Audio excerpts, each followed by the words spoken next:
여행이라는 걸 합니다. 3차에 걸쳐서. 그리고 3차 전도 여행을 하면서 한 25년 정도가 걸리거든요. 사역을 시작하고. 다메섹 도상에서 예수님을 만나고 1차 전도 여행, 2차 전도 여행, 3차 전도 여행 하면 한 25년 정도. 로마서는 그 한 25년 정도 되는 그때에 기록한 것으로 학자들은 봅니다. 고린도라는 곳에서 좀 휴식기를 가지면서 사역의 정체기를 가질 그때에 로마서를 기록한 것으로 알고 있습니다. 그러니까 25년 동안 어떤 일이 있었냐 하면 많은 논쟁이 있었겠죠. 복음이 뭐고 예수님이 누구고 하는 논쟁이 있었고, 그리고 또 복음을 전하고 또 경험하면서 복음이 어떤 것이다 하는 것이 잘 좀 정리됐을 어떤 완숙기에 이 로마서가 기록되어 있습니다. 그래서 로마서는 다른 어떤 책보다 복음이 이게 좀 잘 정리된 복음을 많은 사람들이 좀 잘 알 수 있도록 약간의 논문 형식처럼 쓰여진 글이다 이렇게 볼 수도 있을 겁니다. 바울은 지속적으로 선교 여행을 하면서 로마에 가서 로마에 있는 사람들을 만나 복음을 전하고 그들과 함께 신령한 은사를 나누기를 소망하고 있다고 1장에서 이야기를 하죠. 오늘 본문을 읽어보면 바울이 로마에 있는 교회에 방문하여 복음을 전하고자 하는 열정이 어떠했는지 우리가 좀 알 수 있습니다. 9절 보면 이렇습니다. 내가 그의 아들의 복음 안에서 내 심령으로 섬기는 하나님이 나의 증인이 되시거니와 항상 내 기도에 쉬지 않고 너희를 말하며. 바울은 로마 교회를 가본 적이 없어요. 그리고 그 교회를 개척한 것도 아니에요. 로마에서 온 그리스도인 형제들, 친구들을 통해서 로마에도 복음이 전해졌고, 그리고 거기도 교회가 있다는 소식을 들었을 뿐이에요. 그리고 그 교회가 어떤 상황에 있고 로마가 어떤 처지에 놓여 있는지에 대해서 듣고 알 뿐이죠. 이름도 모르는 사람들을 위해서 끊임없이 기도했습니다. 왜요? 가서 보고 복음을 전하고 싶은 열정 때문이었죠.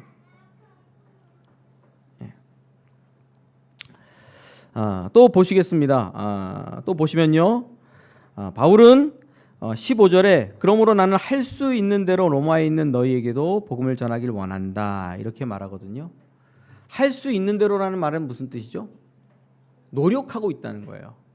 내가 너희들 얼굴도 모르고 너희들 만나본 적도 없지만 내가 내 힘을 다하여 로마에 가서 복음을 전하고 싶다 하는 그런 열정의 표현을 하고 있습니다. 16절에는 내가 복음을 부끄러워하지 아니하노니 라고 말하면서 로마에 있는 사람들에게 가서 내가 부끄러워하지 않는 복음을 열심히 전하고 싶다 하는 뜻을 드러냅니다.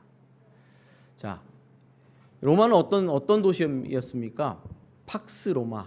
로마가 세상을 지배했고 로마가 평화의 상징입니다. 왜? 모든 것을 평정했으니까. 당시 사람들은 로마에 가서 일생 중에 내가 한 번은 로마에 가서 사람들을 만나고 그들과 그 로마가 어떤 곳인지 보고 싶다 하는 소망이 이렇게 있을 만큼. 여러분들 해외여행 어디로 가고 싶으세요?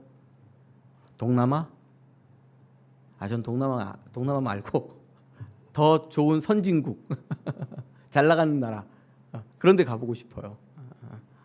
미국을 가든지 유럽을 가든지 깨끗하게 모든 것이 다 갖춰져 있는 그런 데 가서 편안하게 좀 쉬고 싶습니다.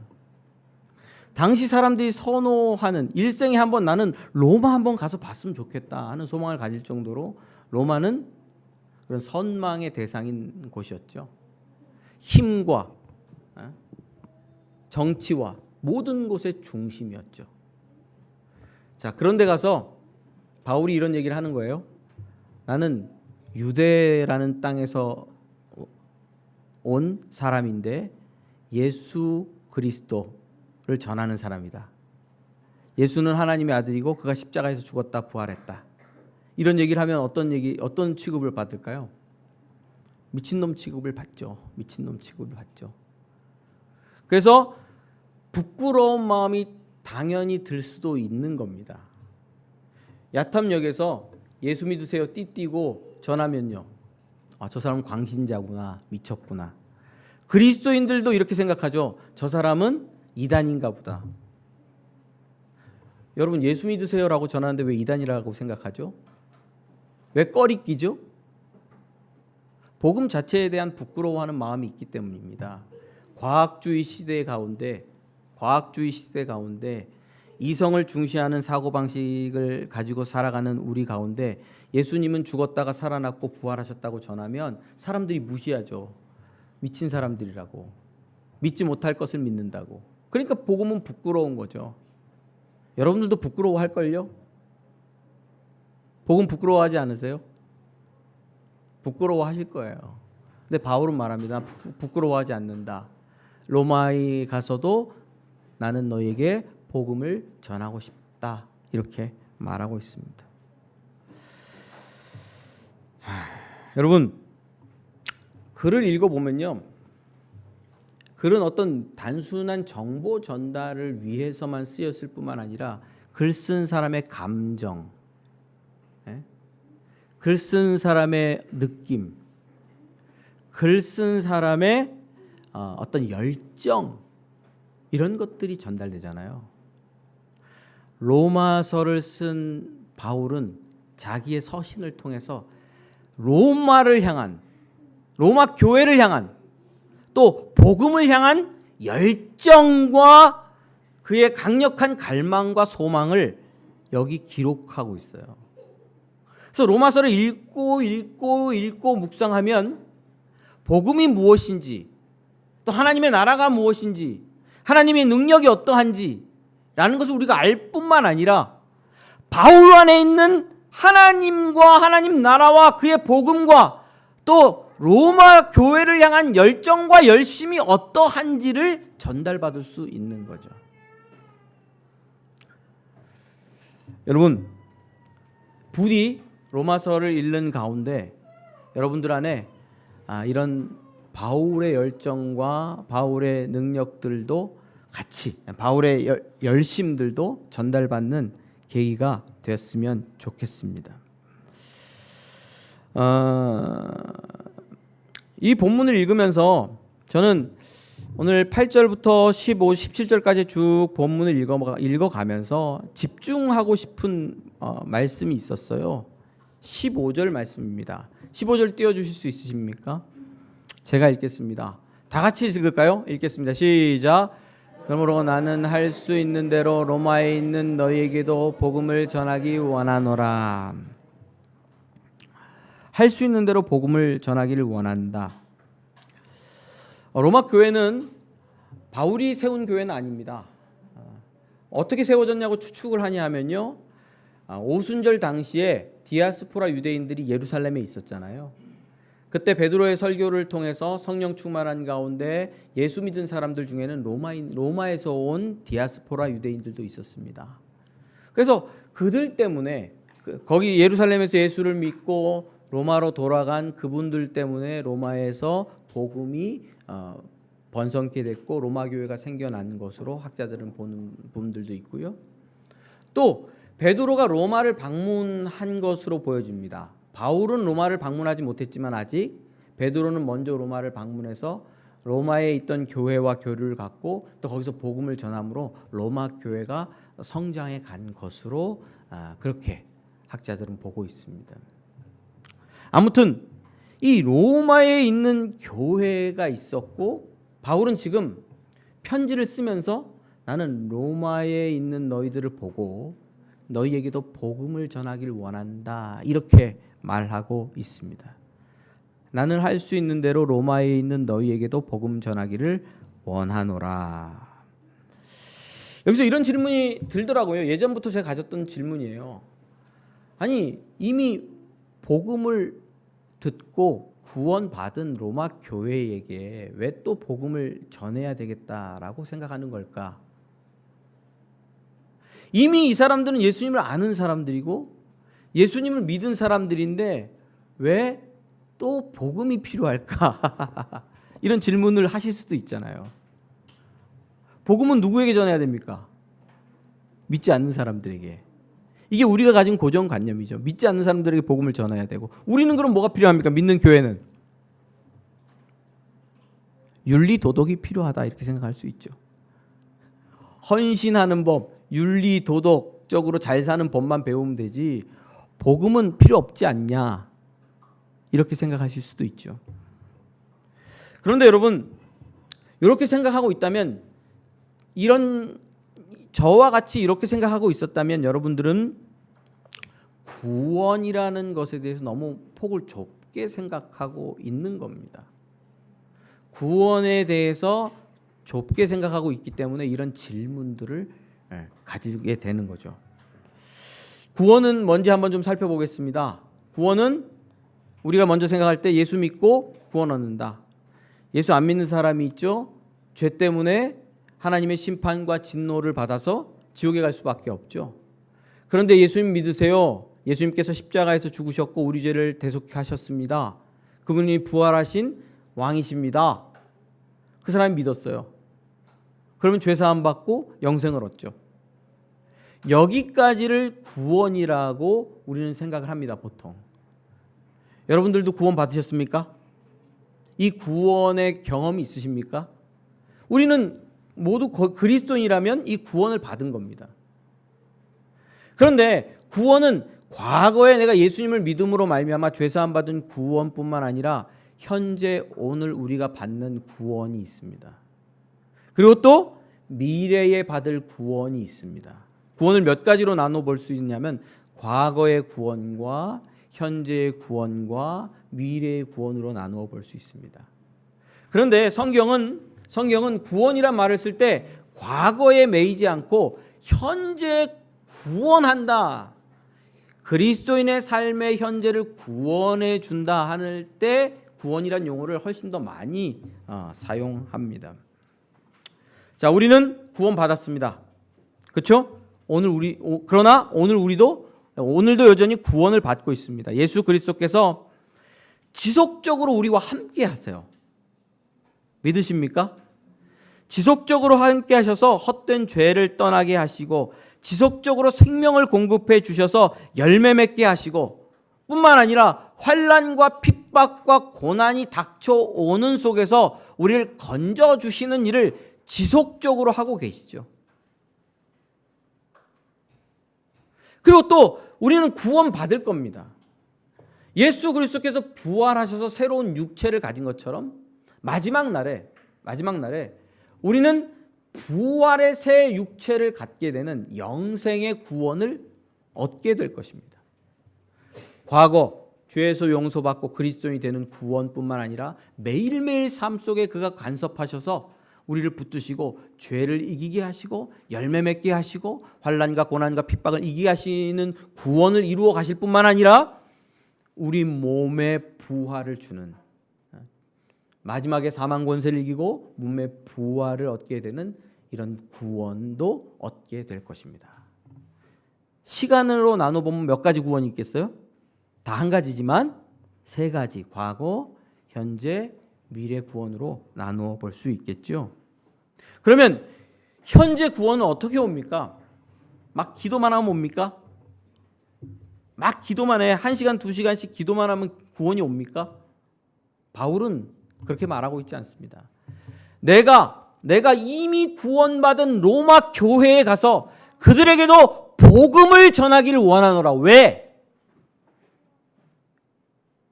바울이 25년간 복음을 전하면서 사역하면서 경험했습니다. 무엇을 경험했습니까? 복음은 그리스도인의 삶을 풍성하게 하고 복음은 그들을 죄와 싸우게 하고 복음은 그래서 그들을 열매 맺게 하고 복음은 그들을 환난과 핍박과 고난에서 건져내는 하나님의 능력이기 때문입니다.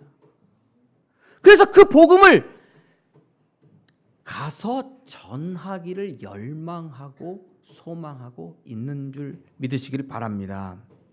여러분, 그렇다면 우리 그 사랑하는 교회는 복음이 필요할까요? 안 필요할까요? 바울이 고린도에서 머물면서 야탑에 있는 그 사랑하는 교회를 딱 생각한 거예요. 그러면서 기도하는 거예요. 하나님, 저 이 작은 꽃밭 같은 아름다운 교회 내가 보기를 원합니다. 그런데 단순히 그들을 보기 원하는 것뿐만 아니라 신령한 은혜를 나눠주길 원하고 피차 위로를 받기를 원하고 또 내가 가진 이 복음을 전함으로 말미암아 그들의 인생을 더 풍성하게 하고 그들의 인생에 구원의 역사가 날마다 더 풍성하게 나타나기를 소망합니다. 라고 생각하지 않을까요? 여러분, 오늘 우리 그 사랑한들 교회는 복음이 필요합니다. 매일매일의 삶을 죄에서 건져내는 복음. 매일매일의 삶이 예수 그리스도와 그래서 연결되어 있음을 확신하게 하는 복음. 그래서 우리를 하나님 앞으로 나아가서 도움을 얻게 하는 그런 자로 세우는 복음. 뿐만 아니라 도움을 얻음으로 말미암아 핍박과 환난과 고난 중에 서서 이겨내고 담대하게 승리하게 하는 복음이 우리에게 필요한 거죠. 나는 복음이 필요 없다. 예수 믿어서 이제 복음이 필요 없다. 나는 중고등학교 때 예수 믿어서 나는 복음이 필요 없다라고 생각하시는 분들은 구원과 복음에 대해서 그 폭을 너무 좁게 알고 있는 거다 생각하시면 될 것 같습니다. 복음은 그래서 날마다 새롭게 선포되어야 합니다. 매주일 새롭게 또 능력 있게 더 넓고 깊게 선포되어야 될 줄 믿습니다. 누가복음에는 이런 말씀이 있습니다. 예수님이 부활하신 후에 엠마오로 가던 두 제자에게 예수님께서 나타나셨거든요. 그때의 일을 누가복음 24장 이하에서 이렇게 기록하고 있습니다. 잘 들어보십시오. 이르시되 미련하고 선지자들이 말한 모든 것을 마음에 더디 믿는 자들이여. 예수님의 말씀입니다. 그리스도가 이런 고난을 받고 자기 영광에 들어가야 할 것을 살 것이 아니냐 하시고 이에 모세와 모든 선지자의 글로 시작하여 모든 성경에 쓴 바 자기에 관한 것을 자세히 설명하시니라. 그들이 가는 마을에 가까이 가매 예수는 더 가려 하는 것 같이 하시니 그들이 강권하여 이르되 우리와 함께 유하사이다. 때가 저물어 가고 날이 이미 기울었나이다 하니 이에 그들과 함께 유하러 들어가시니라. 그들과 함께 음식을 잡수실 때에 떡을 가지사 축사하시고 떼어 그들에게 주시니 그들의 눈이 밝아져 그인 줄 알아보더니 예수는 그들에게 보이지 아니하시는지라. 그들이 서로 말하되 길에서 우리에게 말씀하시고 우리에게 성경을 풀어 주실 때에 우리 속에서 마음이 뜨겁지 아니하더냐. 예수님 부활했죠. 그럼 제자들은 뭐 해야 돼요? 예수님 부활했습니다 라고 전해야 되죠. 근데 엠마오로 가던 두 제자 누군지 모릅니다. 그 제자가 예루살렘을 떠나서 갔어요. 왜? 실망했어요. 예수님 죽어버렸고 부활했다는 괴이한 소문만 돌고 있다. 누가복음은 말합니다. 그들의 눈이 어두웠다. 눈이 어두웠다. 그래서 부활하신 예수님께서 그들과 함께 동행하시는 자리에 왔을 때도 알아보지 못했어요. 예수님 묻죠. 너희들이 슬픈 표정으로 엠마오로 지금 내려가고 있는 이유는 뭐냐? 그들이 반문합니다. 당신은 이 시대에 예루살렘에서 일어난 그 큰 일에 대해서 모릅니까? 예수를 십자가에 잡아 죽이고 또 그의 시체도 없어졌고 부활했다는 소문이 들고 있는데 우리가 하는 얘기가 뭔지 모릅니까? 예수님 뭐라 그럽니까? 이 미련하고 어두운 선지자들의 글을 더디 믿는 자들이여 책망하면서 모세와 선지자들의 글을 풀어주십니다. 복음을 풀어주시는 거죠. 말씀을 풀어주실 때 어떠한 일이 일어납니까? 두 제자의 나중에 고백은 뭡니까? 그들이 서로 말하되 길에서 우리에게 말씀하시고 우리에게 성경을 풀어주실 때에 우리 속에서 마음이 뜨겁지 아니하더냐. 눈이 열리고 마음이 뜨거워지는 거죠. 말씀이 풀어질 때에 깊은 확신 가운데 거할 수 있는 거죠. 여러분, 왜 우리는 날마다 주일마다 새롭게 복음을 들어야 됩니까? 왜 그래야 되죠? 어두워진 우리 눈이 진리의 말씀 앞에서 밝아지기 위하여. 복음의 능력과 권능으로 우리에게 깊은 확신이 생기고 마음이 뜨겁게 되어서 다시 재무장하고 부활하신 주님을 확신할 수 있는 자리로 나아가기 위하여 말씀이 선포되는, 복음이 새롭게 날마다 선포되는 자리로 우리는 나와야 됩니다.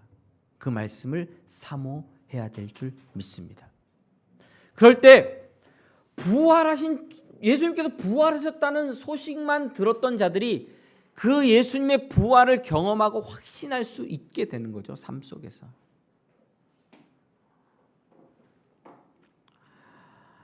어둠이 물러가고 우리 마음에 빛의 역사가 일어나게 되는 일은 진리의 말씀이 선포되고 그 말씀을 아멘으로 믿음으로 말미암아 우리에게 날마다 거듭되는 줄 믿습니다.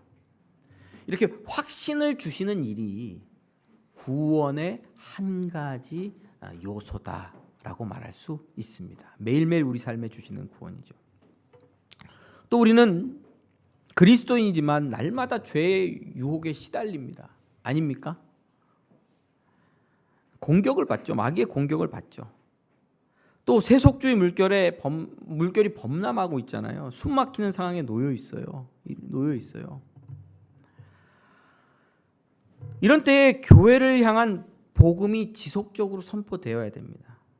그 복음의 말씀 속에서 죄 사함이 어떤 건지, 죄 사함이 얼마나 풍성한지를 배워야 됩니다. 성도들이 늘 고백하는 게 뭐예요? 죄 때문에 목사님 제가 죄를 짓고요. 너무 힘들어요. 죄를 짓고 힘들대요.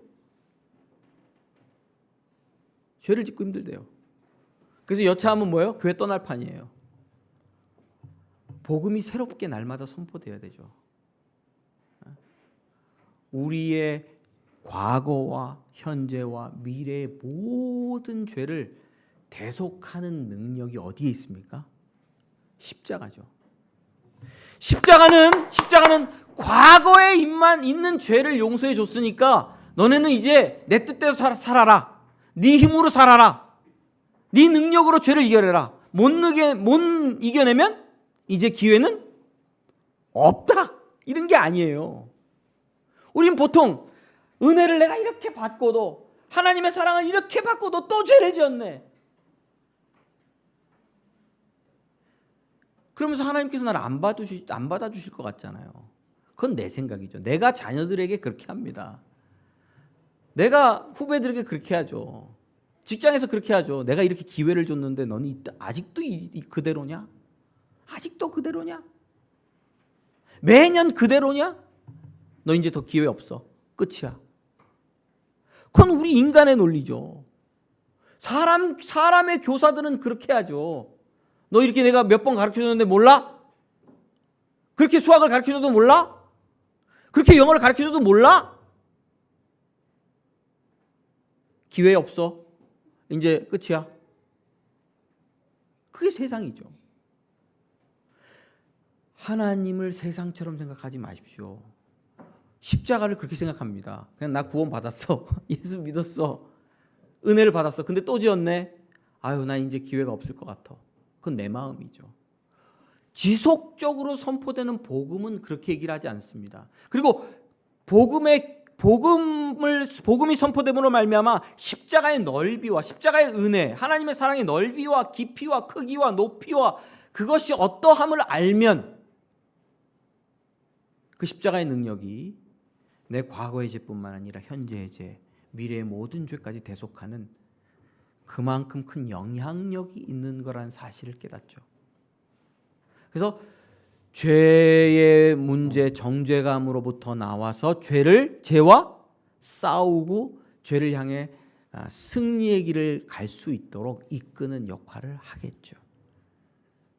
여러분, 마귀의 공격이 끊임없이 일어나는 때에 우리는 거듭 복음에 대해서 들어야 될 줄 믿습니다. 또한 복음이 선포될 때 성령의 능력과 권능이 우리 안에 역사하게 됩니다. 그래서 그 권능과 능력으로 죄의 유혹도 이기게 되죠. 성령께서 임재하셔서 우리의 의지도 붙드시고 우리의 생각도 붙드시고 우리의 마음도 붙드시고 그래서 하나님의 뜻을 향한 열망을 가지고 달려갈 수 있도록 인도해 주신다고 저는 믿습니다. 여러분, 우리는 왜 전도하지 못합니까? 오늘 좀 순서가 막 뒤죽박죽 되는데 제가 정신을 좀 잃었습니다. 우리 아이들이 이렇게 하니까 이게 이렇게 와야 되는데 일로 갔다 절로 갔다 조금 그러는 것 같아요. 구원의 능력을 경험하지 못하면 전도하지 못하죠. 왜 전도하지 못하죠? 여쭤볼게요. 왜 우리는 전도하지 못할까? 홍성진, 너는 왜 전도하지 못해? 처음 서두에서 좀 말씀드렸죠. 왜 복음을 부끄러워해? 왜죠? 뭐 답은 쉽습니다. 그냥 시시하게 생각해서 복음이 시시합니다. 일 생기면 그냥 던져버릴 수 있는 거예요. 일 생기면 얼마든지 던져버릴 수 있는 거예요. 마음속에는 믿어 이렇게 생각하면서 일 생기면 언제든지 내려놓을 수 있는 거예요. 시시한 거예요. 그렇게 느끼기 때문입니다. 그래서 우리는 교회 다니는 거 부끄러워하고 복음을 믿는 거 부끄러워합니다. 별거 아닌 거라고 느끼기 때문에 그렇죠. 그리고 확신이 없기 때문에 그렇죠. 이런 때에 우리는 복음이 선포되는 현장에서 그리고 하나님의 구원의 역사와 능력을 날마다 새롭게 경험할 필요가 있습니다. 바울은 복음을 맛보았습니다. 그는 하나님을 경험했습니다. 그리고 열정에 사로잡혔습니다. 로마에 있는 교회가 이 복음의 진수를 제대로 안다면, 이 복음의 내용을 더 풍성하게 안다면, 그러면 구원의 능력이 어떠함을 더 확신하게 될 것이고, 그리고 복음을 전하는 건강한 교회로 자라나게 될 것이다 라는 사실도 알았습니다. 그래서 로마에 있는 교회에게도 복음을 전하고 싶다고 말한 것이죠. 사랑하는 성도 여러분, 사도행전 설교를 한 4장 5장 정도까지 해오다가 이제 멈추고 바이블 타임을 위해서 좀 이렇게 매주 다른 본문을 가지고 했었거든요. 그리고 계속 그렇게만 갈 수가 없어서 다시 사도행전 말씀을 할까, 이어갈까라고 마음속으로 생각하고 기도하면서 아직은 사도행전을 계속 이어갈 때가 지금은 아니다 하는 생각이 너무 많이 들었습니다. 그래서 그럼 출애굽기 말씀을 가지고 말씀을 나누면서 우리 교회가 샘터와 또 온 땅에 임재하는 하나님의 성전을 향한 하나님의 열정 뭐 이런 것들에 대해서 제게 주신 그 열심을 가지고 전할까 하는 생각도 했었는데 로마서 말씀을 갑자기 좀 이렇게 보게 되면서 전해야 되겠다는 생각을 하게 됐습니다. 원래 로마서는 올 가을에 제가 성경 공부를 한 12주 정도 성경 공부를 통해서 자세히 읽어보면 좋겠다라고 생각했었고, 로마서 설교는 제가 기회가 되면 한 2년이나 좀 후에나 홍성일 목사님이 이 로마서하고 사도 바울 복음서 목회 서신 이 서신서의 거의 전문가예요. 그래서 독일에 가서 한 달 정도 머물면서 아예 홍성일 목사님께 지도를 좀 받고 그리고 나서 설교를 하면 좋겠다라는 생각도 했었습니다. 근데 로마서를 읽으면서 지금 우리 그 사람들 교회에 이 복음이 필요하다라는 마음의 확신이 들었고, 그래서 로마서를 시작하면 좋겠다. 그래서 오늘 본문을 로마서로 잡고 시작을 했습니다. 여러분, 우리들에게는 여전히 복음이 필요합니다. 하나님의 말씀이라고 표현을 하기보다는 복된 소식이 매일매일 들려져야 하고 매주일 들려져야 된다고 저는 믿습니다. 앞으로 지속적으로 같이 로마서 말씀이 선포될 때 1장부터 여러분들 계속 읽어나가셨으면 좋겠어요. 우리 청소년들과 함께 제가 읽는 성경 개관, 만화 성경 개관 있거든요. 백금산 목사님께서 쓰신 만화 성경 개관을 보니까 100번 정도 읽으라 그러더라고요. 매일매일 1독씩 해보라고. 16장까지 뿐이 안 되니까 100독 해보라고 하는 권면이 있던데 한번 뭐 100도까지는 아니더라도 로마서를 지속적으로 읽으면서 이 로마서가 들려주는 복음에 온 교회가 사로잡혔으면 좋겠습니다. 저와 여러분들이 이 복음에 깊이 이렇게 잠겼으면 좋겠습니다. 그래서 하나님의 구원의 능력과 권능을 경험하고 말씀의 이 뭐랄까요? 능력도 체험하는 일들이 지속적으로 우리에게 일어났으면 좋겠습니다. 저도 기도하면서 이 로마서 말씀을 읽고 또 더 쉽게 우리 어린이들도 있기 때문에 더 쉽게 전할 수 있도록 이렇게 준비해 가려고 합니다. 자, 마지막으로 질문해 보겠습니다. 있습니까? 복음에 대한 목마름 여러분들에게 있습니까? 바울에게는 있었고 저에게는 있습니다. 그 목마름으로 하나님 말씀 앞에 복음 앞에 나아가는 모든 성도들 되시기를 주님의 이름으로 축원합니다. 기도하시겠습니다.